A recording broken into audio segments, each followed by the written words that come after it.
February marks Black History Month, and here at CBS 4, we've decided to honor African American firsts in South Florida. This week, we introduce you to Commissioner Barbara Shareif. Shareif is the first African American mayor of Broward County in 100 years, and you may remember her as the voice of calm as Hurricane Irma headed towards South Florida in the fall of last year. She was also in charge when Fort Lauderdale Hollywood International Airport was targeted by a terrorist who shot passengers in cold blood. But today, we want to honor this leader and get to know her a bit outside of her post and hear about her real passions, African American history. Take a look.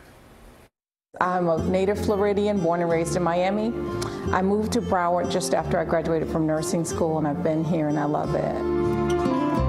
So I have 3 daughters, ages 19 and 16 and 10.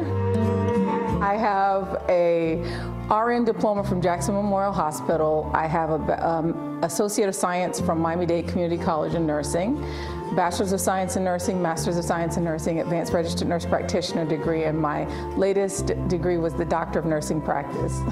So I think I'm done now. And I built my business from the ground up, and today, you know, I'm lucky to say that we are serving Miami-Dade and Broward counties, and I have approximately 650 employees. When I became elected to the county commission in 2010, I caught on fast, and very soon after I was on the commission, you know, my colleagues nominated me to serve as the first African American female mayor in 100 years. I love African American memorabilia. I kind of got the bug from my grandmother and my great-grandmother. My great-grandmother was a great historian, and what she did is she was more visual in what she wanted to teach us, and so she showed us different things from her time that she used, and so I'll show some of them to you.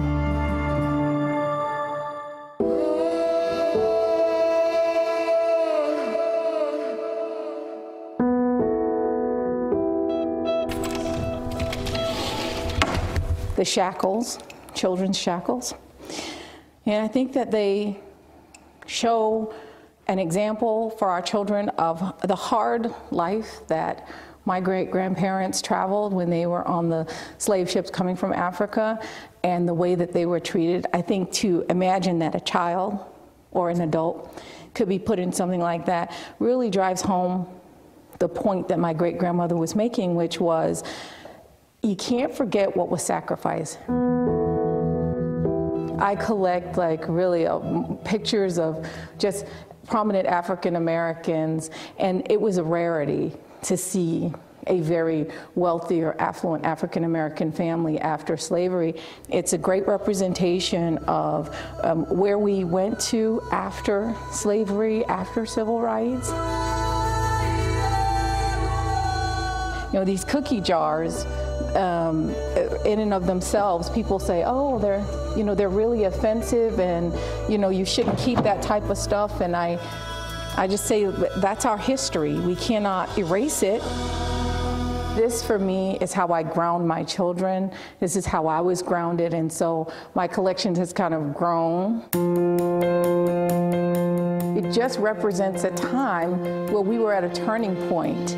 We were turning that really difficult road and having people see us as human beings and not things or objects to be sold. My message to young people during Black History Month is always that they cannot take for granted the opportunities that we have in front of us. You can be hit with all kinds of obstacles in life, but it's how you handle them, and the end result is really what makes you a great human being. And what we have to teach our children is just where we come from, and to never forget that.